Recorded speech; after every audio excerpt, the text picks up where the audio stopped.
Facilitating Successful Team Meetings. As always, today's webinar will be recorded and posted later on the CTAC website along with our slides. All of the participants are in listen-only mode. If you have any questions during the webinar, please go ahead and post them in the chat box. My name is Donna Perry, and I am the Senior Vice President for CCSI. As we start all of our webinars out, we have a few polling questions for you. Prior to those polling questions, let's go through the agenda quickly. Part of our discussion today is going to be around facilitating successful team meetings. Why do you want to meet? What meeting preparation should you consider? What are some key principles for facilitation? Orienting your team, especially your new teams. Strategies for team building. And then effectively closing and wrapping up.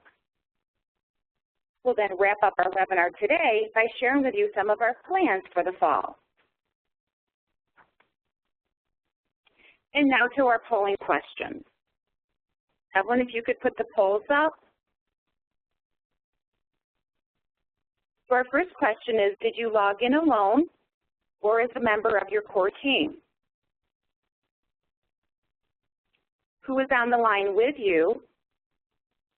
And then to help us sort of establish a baseline of the meetings that you do attend, what percent of them do you consider to be productive? As we're giving folks time to answer these polling questions, I want you to think about some of the most effective or perhaps some of the least effective meetings that you've attended in the past. They may be part of your personal life or your professional life. It could be a parents' meeting at your child's school or a meeting of your garden club, a weekly staff meeting for your clinic program, or perhaps a special committee meeting out in your community.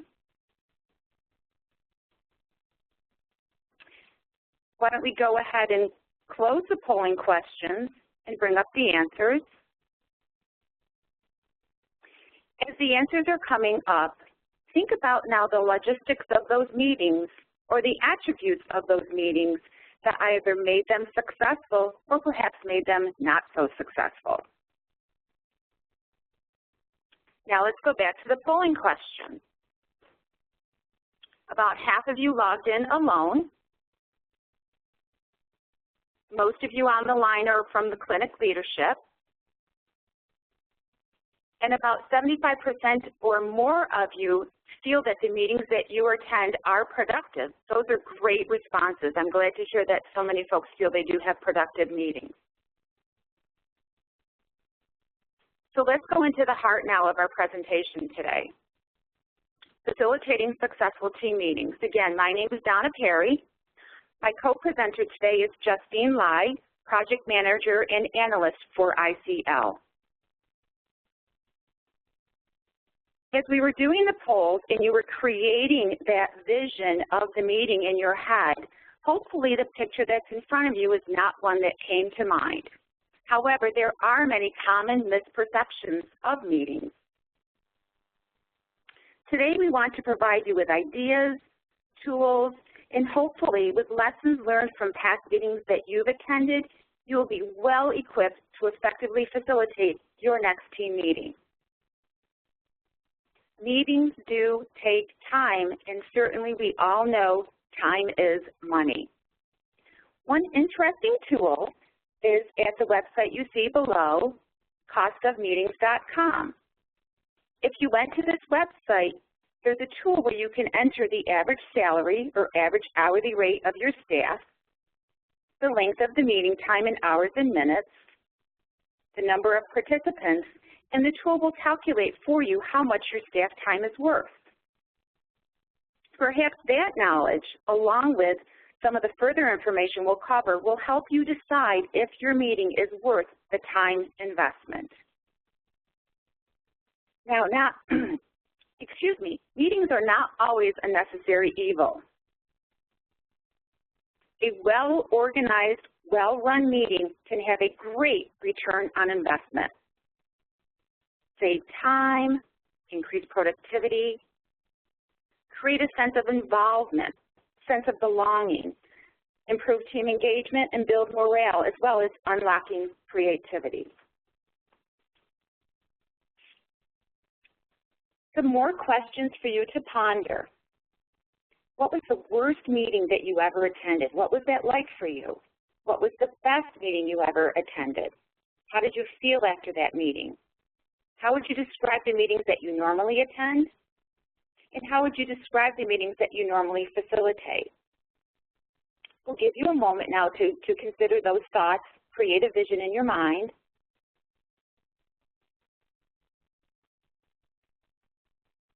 So why do we hold meetings? There's some basic meeting categories: information giving, information exchanging, information creating. Information giving are one-way meetings designed to communicate critical information. While they can be used in any group size, they're typically ideal for a larger group. Information exchanging, two-way communication, providing feedback, getting input, reconciling views. This is typically used for groups of 30 or less. Information creating, groups working together to make decisions, solve problems. This is typically used with smaller groups.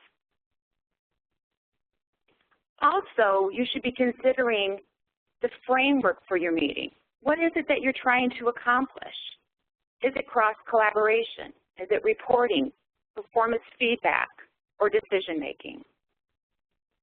A tip for you to consider before each meeting: decide what kind of meeting it is and write it at the top of your agenda. It will help keep you and your group accountable. So you've decided to hold a meeting. You know what type of meeting it is and your overall framework. You are leading this meeting. First and foremost, as a facilitator, you are accepting the responsibility to help the group move through the agenda and to stay on time. You're committed to helping everyone move toward a common end goal, soliciting input from individuals, serving as a catalyst, stimulating thinking, offering guidance, maintaining harmony. Before moving ahead with meeting preparation, one more thought for you to consider. If more than 50% of the meeting will be controlled by one individual, could that information be best distributed through an email? One way, again, of balancing whether it's worth the time and effort, not only in preparing the meeting, but the time and effort for the staff to participate in the meeting. Meeting preparation. A little preparation is going to go a long way. The meeting preparation will define the meeting's success. Some key components: establish an objective. What is your end goal? Set the agenda. What are the steps that you need to achieve that goal? And then in considering the meeting, what are the logistics, the room setup, or any electronics that you might need? Also, establishing ground rules. We'll go into each one of these dot points in a little bit more detail. Another best practice tip is to create a checklist for yourself, your staff. They can use this checklist before every meeting to ensure that they've prepared all of the key components. You should easily be able to create this checklist from the information that we're going to be sharing with you today.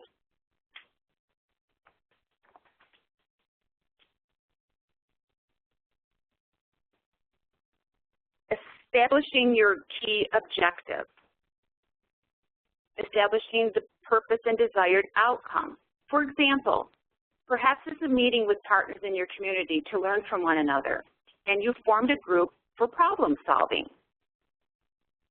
Maybe this is a spin-off meeting from a previous session that you had. Maybe it's established by the team leader or crowdsourced from the group. As a facilitator, you will be serving as a facilitator, you will be the North Star to keep everyone on track. And it's really important as well, we suggest that you place the objective at the top of your agenda to visually orient everyone to the same goal.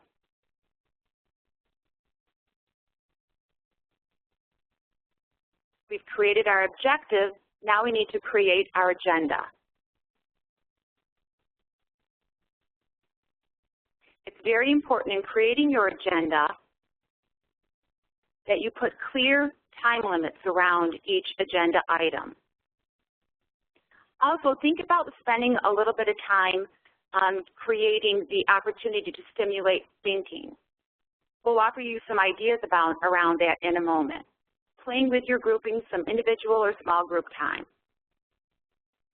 You should also put the agenda visibly on the wall so that you can point to it. Orient everyone why they're there, or better yet, ask them why they're there, verifying that everyone is there for the same purpose. You can also create a parking lot. The parking lot could be a very large Post-it note that you place in the room. And when items are shared that are either important but that are not relative to today's events or today's meeting agenda, you can list those items on the parking lot for another time to address at another time. Also building some time for banter, side conversations, shush time. And again, another best practice, we highly recommend that you distribute the agenda and all of your reading materials in advance.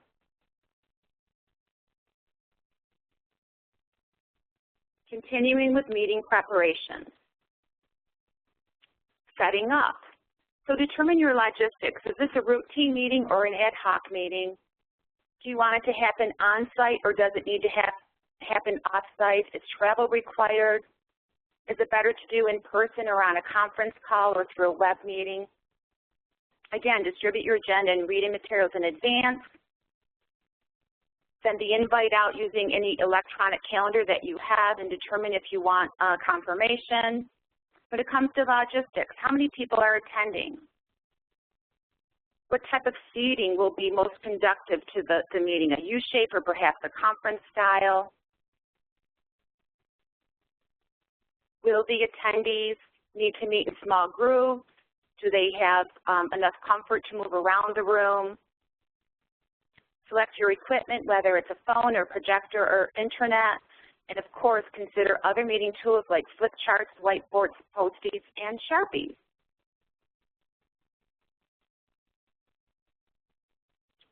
Setting your ground rules.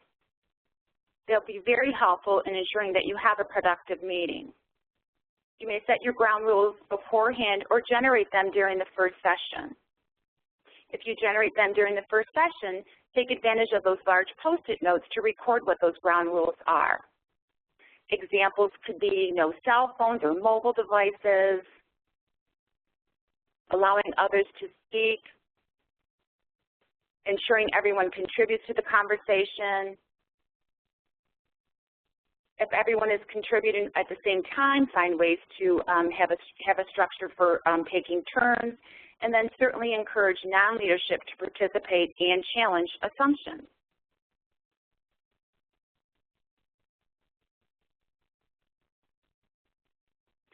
As the facilitator, it's very important for you to make certain that everyone is using the same language, that you're all on the same page, that you're together for the same purpose, moving in the same direction. You have a similar objective.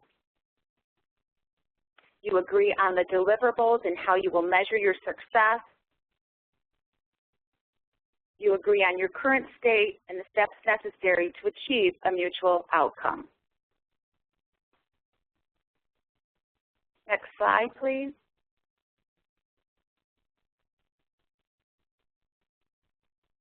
Some key facilitation principles to take into consideration: setting the stage so the group knows what to expect for the meeting. Utilize active listening skills. Make an effort to hear and understand what others are saying. You can do this by summarizing and reflecting the statements that you hear, or proposing follow-up questions to the group. Again, establish a parking lot. using a giant white note to capture ideas for further exploration, or that fall outside of the main objective for your meeting. Create bridge statements to link one idea to another and create smooth transitions between ideas, or to uncover opportunities for further exploration. Again, making sure that everyone is using the same language. Challenge the group to spark ideas and discussions. And also, as a facilitator, it is okay to be silent.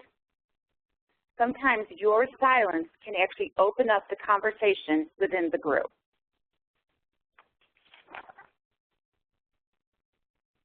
So let's say we have a new team. I mentioned earlier that it may be good to set aside time to do some team building exercises. It's important for the group as well as the individuals to find the value in getting together. These key questions here, which are listed, could easily be incorporated as part of the agenda. You can ask the team, what are your goals? What resources do you have? What are the tasks that need to be accomplished? What are your challenges? And gain consensus on what you need in order to be successful. For your individual members, why are you here today? What are you most excited about? Why is this team important to you? And what is the story about your reason for being here? Some exercises you can use with your new team in answering these questions. You can discuss the questions in a small group, work in pairs, and share the answers out loud. If the meeting is online, ask folks to answer, and you write the answers in a screen shared note. One exercise which could be very fun would be a human word processor. Have everyone throw out keywords that they think should be included in your mission statement and write them on a Post-it note. If you use one Post-it note and write it with a large Sharpie, it'll be visible to everyone. You can arrange these words in a very large display on a wall. Invite the group to propose phrases or sentences from the words, and then keep reflecting their suggestions by moving these stickies around. Keep going at it until you get a draft statement. Another exercise, personal best. Ask everyone to reflect on the best team experience they've ever had in their personal or their professional life. Write this on a sticky note and create a display for all the teams to see. Have each person tell a short story and begin to identify what the characteristics are of a good team.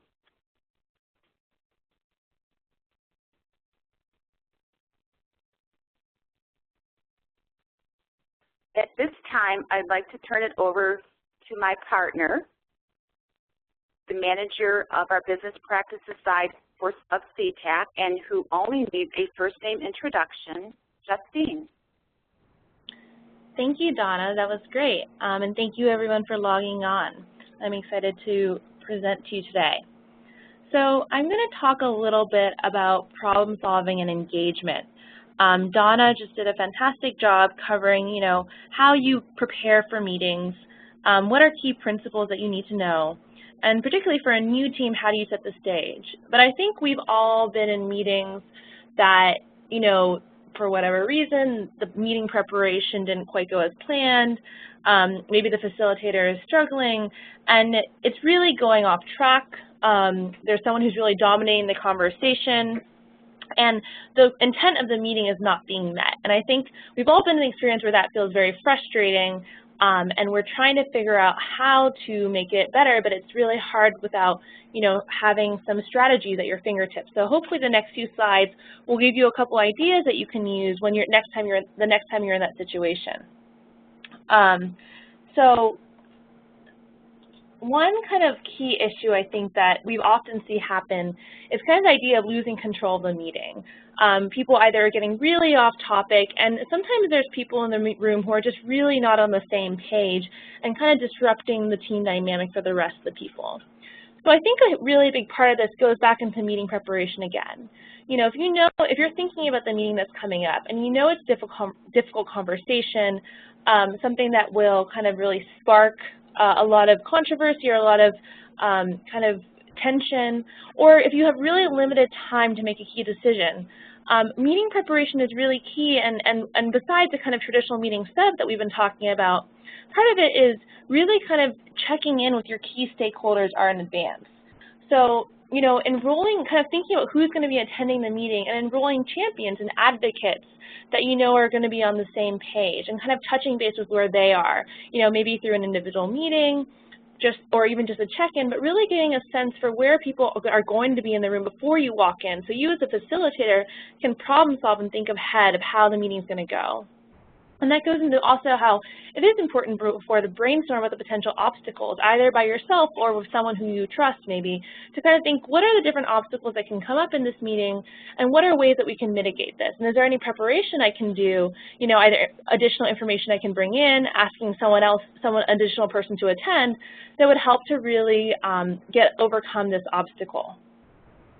I think another key part of this is really being open as a facilitator with the team at the start of the meeting and openly acknowledging your concerns and saying, I feel like we are trying to discuss something difficult today, we have a limited number of time, and engaging them in helping keep the meeting on track. Now, maybe they won't self-regulate per se, but if you as a facilitator need to come back and say, I really feel like we're getting off track, I'm sorry, I'm going to have to cut off this conversation, you've already prepared them and you've already kind of ask them to support you in doing that, and so it won't feel as rude or as kind of disruptive that I know sometimes it can feel like doing when you're trying to stop a meeting and get it back on track. If you're in the meeting and it's really not going well, consider taking a break. Especially if it's a longer meeting, consider saying, okay, let's take a 5-minute break and use that time to check in maybe with someone who seems to be struggling or seems to be really not on the same page. And as a facilitator yourself, also stepping back and reevaluating, what can I do differently here? How can I change the dynamic? And I think something that I know that I really didn't think about for a long time and I've only recently started to use is how to use your space. You have all this physical space around you, and how do you use visual cues? How do you set the mood? Even something very simple, which you wouldn't really consider, but playing music when people are entering the meeting. Normally there's about a 10 to 15-minute downtime when people are entering. If you play music, would that set the mood to help people kind of all engage and kind of feel calmer and start the meeting on a good foot? Even if you have some individual work, maybe playing some meeting to help them brainstorm or think more effectively. And as Donna was saying earlier, having the agenda and the ground rules on the wall, because that way you can always point to it and say, okay, let's look at where we are on the agenda. We're here. I really want to get here. I want to meet this objective, and let's remember these ground rules. So you can point to it, and that way you're not the bad person. It's very visible, and everyone sees it and is on the same page. Bringing it back is kind of around a similar concept in terms of, really trying to get everyone to be on the same page so you can meet the objectives that you entered with. So as a facilitator, I think it is really important to continually evaluate where you are. Where are you on the agenda? What are you trying, are you kind of reaching it's halfway through? Have you hit the items you need to hit? Are you really behind? Have you only addressed one item on a very long agenda? Really evaluating, because that way you can get a sense of if this discussion is going really long, for example, which I think we've all had the experience of, is this something we have to address now, or can it be spun off into a small group? Can we say, okay, a number of you get a working group together, tackle offline, and report back? And so that's why, again, it's really important to kind of keep the objective in mind. Now, if the group is really wanting to discuss a topic that is off the agenda, then I would say, if they really don't want to, then just kind of be clear with them and say, okay, this was not the objective for today. Are you, as a group, okay changing our objective? If you're okay changing the objective to address this topic and use this valuable time to address this, then that's fine. But if not, then we need to move back, and we're going to put that issue into the parking lot for another time. A key part of this is really kind of just being flexible in general. I think a great tip I've heard is the 3-second rule. we always have an impetus to jump in and try to problem solve, and if things aren't going well, immediately kind of come up with a solution. Maybe taking 3 seconds to step back and assess and evaluate before jumping in can be really helpful to figure out how to improvise and get the meeting going where you want it to go. And if you can't take notes, either on paper or sticky notes, assigning someone to capture all the action items and review at the end of the meeting is also a very important part of running an effective meeting to getting to you where you want to go. So moving decisions forward, I think, is maybe one of the most critical parts of this. So not all meetings, to be fair, are for making decisions, but a lot of times we've been in meetings that are supposed to be for making a decision and no decisions get made, and everyone leaves kind of frustrated and feeling like their time is wasted. So I think the first question for either you to ask yourself as a meeting leader or for you to ask your team, and that will depend on what the power dynamic is there, but is gaining consensus critical? You know, it's particularly in our field, we really like to consider everyone's viewpoint, we really like to get everyone's input, but sometimes I think we're overly empathetic to that, because getting everyone on board can be extremely, extremely time consuming, and you can spend a lot of time getting every single person on board that you could spend actually taking action on what you want to do. So if the decision is really important, and it is really important to get consensus from everyone, then absolutely, I think you need to accept that. But then you should also, then the key is planning out the amount of time that will be needed. So maybe one meeting is not enough to get consensus. Maybe there will be several. So kind of effective time management is also, and planning ahead is really important part of that. But then if consensus isn't critical, and if you can use majority rule, some strategies to consider are, one, using time constraints. And what we mean by that is saying, you know, we really have limited time to make this decision. Can we reach a conclusion now? And I think you'll often find that when people are faced with a time constraint and they have a limited time to continue discussing, they're often able to come together in a decision in a much more significant way. You know, one trend I've almost even noticed is if we're really not reaching a decision and the suggestion is made to have an additional meeting to continue the discussion, people often will reach a decision very quickly to avoid having another meeting. So that's just a consideration to think about. Another one is waiting, and this is where tools like little sticky dots or post-it strips can be helpful. So let's say you have a series of ideas that you're trying, or a series of things that you're trying to make a decision on, and you want to get a sense of where people stand. Handing people dots or post-its, you know, let's say you have them visually up on your wall, and asking them to essentially vote with their dot on a different idea, maybe they each get 2 dots, will help the group as a whole see where everyone stands and also help to shift down some of the ideas. So maybe you have 6 ideas, and it seems that there's 3 of them that are very popular. So you can look at the 3 and wait, okay, these are the 3 that are most popular. Then you can go back again and ask everyone to vote on those 3 ideas. And by that, you can kind of really whittle it down, and it's very visual so that people aren't, there's not the same emotional component that can often be had with decision making. It's very much logical, and you can see visually what people prefer out of the team, and decisions can be made in that way. This strategy can just also be used flat out voting, majority rules. You know, whichever idea with the most votes wins. That's a little bit more uncomfortable, and I don't think we like it as much, but it's definitely a strategy that can be considered. And, you know, honestly, like sometimes in meetings it can get stuffy and it can get a little bit close. So your feet, by what I mean by that is kinesthetic kind of facilitation, which is basically having people stand up and say, okay, one side of the room is this idea, and the other side of the room is this idea, and having people physically walk to the side of the room they agree with can also be a really interesting and powerful mechanism as well. So these are just some ideas you can consider. If you're in a team meeting and you're really struggling on gaining consensus or making any sort of decision, you know, these are different things that you can think about and strategies that you can use to hopefully reach the decision that you want to reach. So another thing that I don't think we often think about, maybe with our clients, but not necessarily in a team meeting, is managing the energy in the room. And that's both the energy that people already have, but also, you know, what is the style of the people in the room, the energy style, and what is your style as facilitator? So how fast or slow are you interacting with your team? Are you kind of very quickly jumping into the conversation of ideas? Are you giving them a lot of time to discuss, or is it very quick-paced decision-making? Do you give them advance notice about changes or requests? Participation. How much contribution do you invite or accept? There's a big difference between doing a presentation that's very much this is what's happening versus having an open discussion, which is kind of the group coming together, versus individual brainstorming. And I'll get into brainstorming in a little bit, but I think individual brainstorming versus collective brainstorming are two different things, and they invite different levels of participation. So again, we'll talk about it in a little bit, but that's something to consider. And also persistence. How do you address issues or challenges that come up? Do you really kind of keep talking the issue through? Do you say, we're going to drop this from now? And there's no right answer here. There's different levels of persistence appropriate for different tasks. And so one exercise that you can use to kind of check in with your team, this is probably best done maybe towards the beginning of a formation of a new team, but getting a sense of what are the energy preferences of your team members. So for example, we all have different styles. Like I really like to work early. I'm an early morning person, and I think best in the morning. But other people work late at night. Same with, do you like risk? Do you avoid risk? Do you prefer to work fast-paced, or you prefer to take your time and work slowly? Do you like deadlines, or do you avoid deadlines?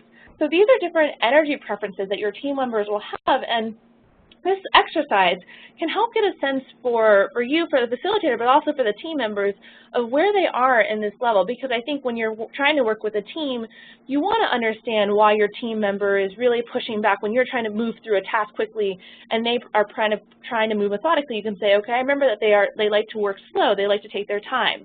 So understanding who your team members are in their energy levels or their physical energy is really important too. So one exercise, again, is to write these different choices on large sticky notes and post them on the wall on opposite sides of the room. And ask people to pick a spot in the room that represents where they stand on the spectrum and have them explain why they're standing there. So again, I don't think, in meetings we don't often necessarily think of having people stand up, move around. It's normally you sit and you discuss, but sometimes it can really help to change the energy level and kind of people's expectations and also stimulate conversation if you do some of these exercises that have people kind of stand up, move around, and talk about, different discussion points. And this is an exercise that actually could be done for anything. It doesn't have to be just energy levels, but it's kind of another strategy to use to kind of engage the people in the meeting more and help understand where everyone is. So now we're going to go into some more specific strategies and exercises for engagement. So the exercise, how present are you? Now, I know I've used this in a couple meetings, and I really like it because it gives me a sense of where everyone is in the room. It's not appropriate for all meetings, by all means, and it's not appropriate for all people, but if it is the right situation, it can be really great as a check-in. And it's kind of asking people to go around and saying, what % are you present today? So for example, I'm 60% present, and what is the other 40%? Where are you with that? I'm moving apartments, and so I'm really preoccupied by that. And so asking people where they are will help you as a facilitator steer the conversation more effectively, because you can say, okay, well, the people in the room are really not kind of preoccupied with their other things. Maybe I need to shift this, or maybe we can't make these key decisions, or you can engage them in different ways. So it just gives you a sense of what the energy and what the presence is in the room. I think I normally like to couple that question with something fun, like what are you looking forward to this week? What is something fun you're having, to make it a little bit more lighthearted, but it can be a really effective way to get a sense for where people are. I think it is important, though, that the leader of the group, whoever that is, the person of power, must set the tone for this. So people can't be penalized for not being 100% present. So there has to be an openness as well to kind of someone responding, I'm really only 40% present today because I have X, Y, and Z. So if that's not appropriate to the meeting and it's not appropriate to the people in the room, then this might not be a great exercise, but this is one exercise that has potential to kind of really help set a tone for the rest of the meeting. So against the idea of collective brainstorming, and this is collective brainstorming here, but I also want to talk about individual brainstorming a little minute. But brainstorming together in general helps everyone feel like their opinion matters. it's really kind of trying to gather ideas from everyone, crowdsource ideas, and not have all the directives and all the information come from the key person with power in the room. And it's critical to ensure everyone's getting equal input. Now, where I think individual brainstorming can be really powerful, and I don't think it's something that we really consider necessarily, because often I think collective brainstorming to us means, okay, everyone kind of talk and discuss their different ideas, which I think is important. And I think especially if you're capturing those ideas on a Post-it, for example, and putting it on the wall, that can be really powerful to help people feel like their voice is being heard, like, even if they didn't necessarily think that they had expertise, that what they're saying is important. So that's one thing. I think the visual facilitation of using the Post-its to capture ideas of the brainstorming is key. But individual brainstorming can be good because often in group discussion, there are more powerful people of the group who tend to dominate the conversation. And they might say one idea, and then everyone else in the entire group just completely focuses on that one idea. But then the other people didn't get to share their ideas. So when you start a brainstorm, if you actually ask people to take about 5 minutes to individually brainstorm, to come up with ideas or kind of issues on sticky notes, and then everyone put them on the wall, that can be a really effective jumping off point for a discussion. And again, it helps voices that might not necessarily have gotten heard if you just had the group discussion get heard, and you can also see where people are and the trends that emerge as you organize these sticky notes. So I've definitely used that in a lot of meetings, and I think that's been really effective to kind of helping increase motivation, validate ideas, and also collectively identify potential solutions that you're doing. A big part, though, of brainstorming that's always a caveat is you can't just let the brainstorm go wild. At some point you have to close, you have to refine, and you have to reduce the solutions you've identified, and you have to reach a group consensus. And this is where the making decisions slide we talked about earlier, and different ways to do that by weighting or voting, that's where it's really critical to decide, how you're going to refine and actually reach a conclusion. Because otherwise you can brainstorm all you want, but nothing's going to come out of it.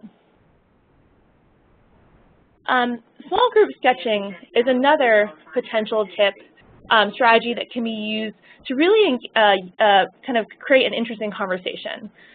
So this is probably maybe best done in a small group. People could do it individually, but in a small group at least people are together in it, especially if you're like me and you feel like you have absolutely no drawing skills whatsoever.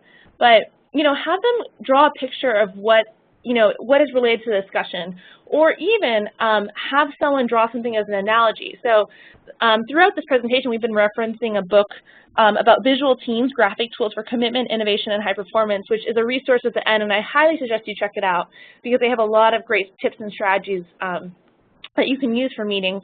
But in the book, the writer talks about this great example of where he was facilitating a meeting with leadership of government agency leadership of a small city.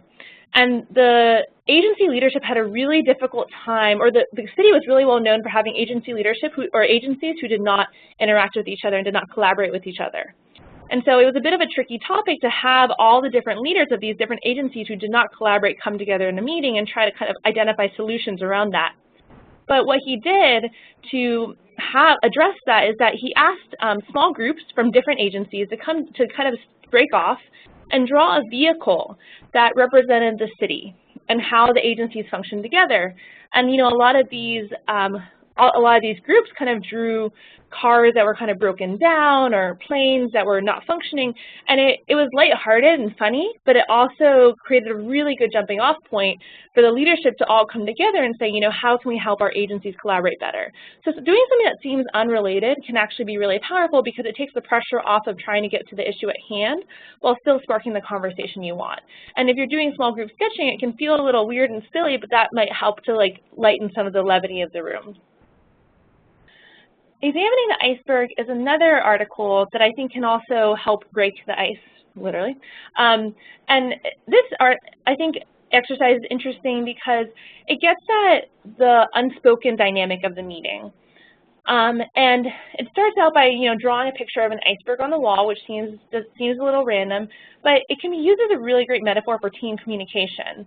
Because below the iceberg, there's 3 different components. It's thoughts not spoken, feelings unexpressed, and observations unshared. And giving everyone a few minutes to brainstorm issues or maybe feelings or thoughts or observations at each level can be really powerful to kind of creating a good conversation of what are the issues that are not being addressed when we meet as a team. I know I used this in a meeting the other day, and some really interesting, thought-provoking comments came out of it, where it became this very collective brainstorming process where people were talking about how can you address all these things that are not being spoken or expressed that really kind of are barriers to what we're trying to accomplish. And it was a good sparking off point, again, with a slightly lighthearted example, but it did really help get into some more serious issues. Yes, and is another interesting tactic that I know that we at ICL have kind of tried to really adopt. And it's very simple. It's actually an improv technique, but it can really help to address the energy in the room. So notice a shift in energy when you say yes, but versus yes, and. Yes, and is much more positive, and it's much more working together, but can really kind of prevent things from happening. And is building off of each other. So an exercise that I think can be really effective in using the yes and is asking people to actually break off into pairs and to plan a party. Now this takes about probably like 1 or 2 minutes. It's very short, but just say, okay, try to plan a party. One person suggests one idea, like I think we should have chips, and the second person respond yes, but, and suggest their own idea. So you do that for about a minute. Then you switch and you do the same exercise, but you use yes and. And every time I've used this exercise with groups, the parties that are planned with yes and are much more fun and interesting and dynamic than the ones with yes but. And it's just like a very fun and completely almost random example that helps also demonstrate though the power of changing the energy and changing the way that you respond to people to create a really powerful team dynamic to work forward to build solutions rather than tearing down other people's solutions. So now we're going to move into effective closing and wrapping up. So those are a series of strategies that could be helpful for you to use in your teams to both help build a dynamic, also to reorient, to kind of, if the group is really not functioning in the way that you think it should, to help change the dynamic. So those are kind of fun exercises that you can use to help get your team more on track. Obviously the most important, or not the most important, but effective closing is also really key for the meeting. And so in general, being respectful of people's time is key. We're all really busy, we have a lot going on, so holding true to meeting times is critical. And this is where kind of if the meeting, you can see half an hour, halfway through that it's not going the way it should, checking in with the team and making sure that they're okay with that is really important. Revisiting the agenda to ensure all items were addressed, and if they weren't, when are you going to address them is also important. Revisit objective at the end of the meeting to ensure that all objectives are met. Summarizing and recapping key points and decisions, and if you capture those visually, that can be a really helpful aid to everyone to kind of just recap and understand where they are by looking up at the wall and seeing how much you were able to accomplish that day, which can be a great feeling to have. Restating next steps, any next steps that were assigned, and also who is supposed to do it. And then this part, I think, can be done either in the meeting context or even just afterwards. Asking for feedback from the team about how they felt the meeting went. Did they feel like it was effective? Did they feel heard? You can either do this, again, with the team right there. Maybe you can check in with a couple of the team members afterwards to get their thoughts, or even consider sending out a survey if maybe it's a larger group to say, how did you think that meeting went? Did it go the way that you wanted it to go? Did you feel like we got accomplished what you wanted to get accomplished? And this is our last slide, but post-meeting is just as important in some ways as meeting prep and the meeting itself. Part of that is a personal, I think part of the one thing that's really important is you as a facilitator documenting your thoughts and impressions of what went well and what didn't go well. And the reason why this is important is so that you can reflect and then change and become more effective the next time around. So if a meeting doesn't go well, why is that and what could you have done differently? And if you are able to take that time to reflect, or maybe, and I don't think it would take too much time, but just take a little bit of time to ask and kind of ask yourself what you as a facilitator could have done differently, it can really help to turn around the next meeting or the subsequent meetings, and you can kind of identify different strategies that you want to use, maybe even from this presentation today. you know, you could, big part of kind of self-awareness is also the component of organizational learning and capturing these learnings for other people. So if you are this meeting leader and facilitator, how do you translate what you've learned on how to run an effective meeting to other people in your organization? So if you're capturing and documenting these thoughts, that can be a really helpful resource to them to use for their own meetings. And I think this part is critical. The last piece is circulating minutes and action steps to attendees of the meeting and stakeholders within 48 hours. Now, this is admittedly hard to do, and I try to do this but do not always succeed, but it is really important to kind of reorient people to what happened and also what they need to do. Everyone's very busy. At the end of the meeting, people tend to run out. You know, they have a lot going on. So within 48 hours, it's still relatively fresh, and it serves, again, as a visual reminder of what they need to do. And this goes back to a lot of the strategies we've used today, talk about visual reminders. And I think that's something that's underutilized but can be really powerful the more you use it, because it really helps orient people to where they are and capture the conversation at hand in a way that's live and feels vivid and fresh to people. So with that, I'm going to hand it over to Donna to, talk about where we go from here with CTAC. But we invite you to ask any questions you have about the content we just discussed, and if there's anything you want to know more about, we have a little bit extra time there. So please feel free to chat in your questions as well if there's anything that you wanted more information on. And Dawn, I'm going to turn it over to you. Justine, thank you. You did a fantastic job clearly describing techniques and exercises to use to facilitate meetings, keeping participants engaged as you work through an agenda, managing energy, brainstorming, moving decisions forward, and then, of course, closing and wrapping up. So where do we go from here? We have a couple more polling questions for you. Evelyn, you can open up the polls. So the first question is, did you learn any new strategies that you think you can use going forward? And then secondly, will you be applying these strategies and exercises to your next team meeting? We'll pause for a couple minutes while folks are answering the question.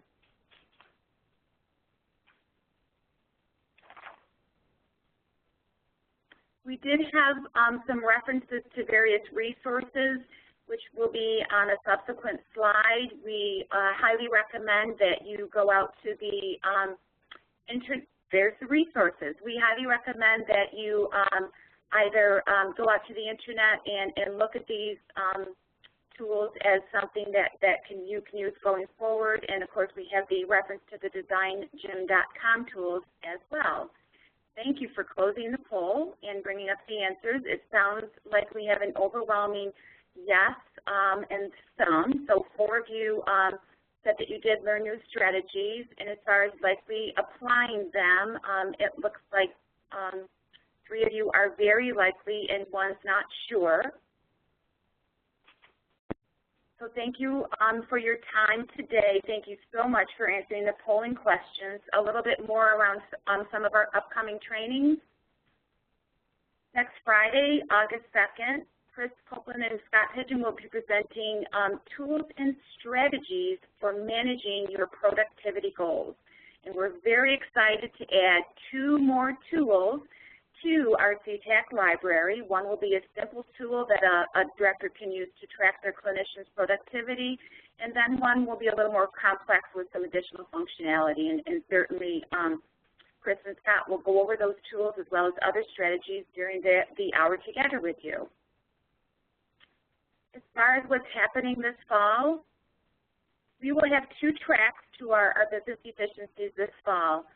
A general webinar series open to everyone as we continue on this journey together, looking at managed care, healthcare reform, what does the future hold for Article 31 clinics. So please keep an eye out for some of the upcoming content for those webinars. Additionally, we're excited to be launching our next Learning Community Network. Agencies will need to submit a letter of intent.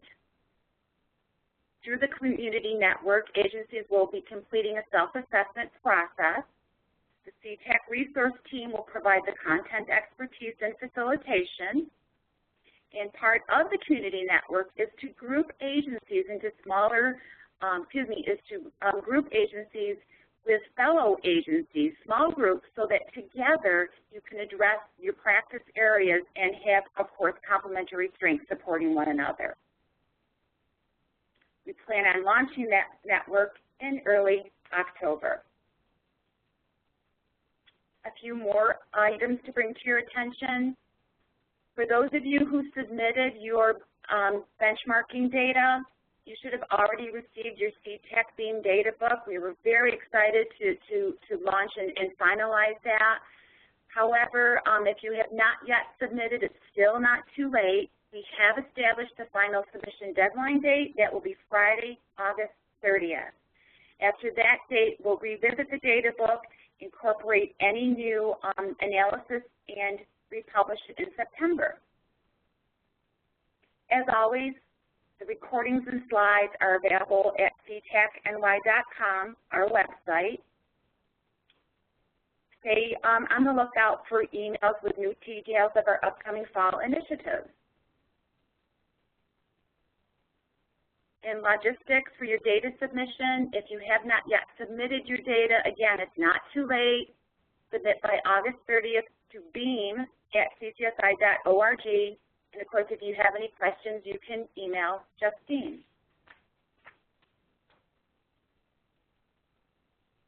Here's Justine's contact information.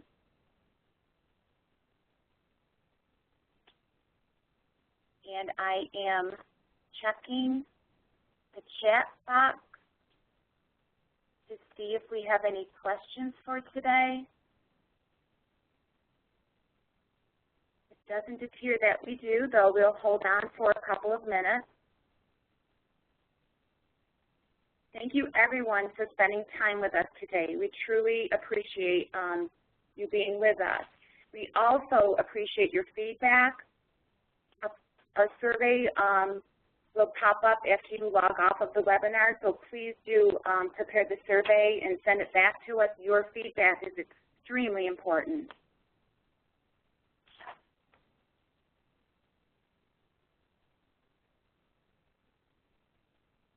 We'll wait another minute to see if we have any questions.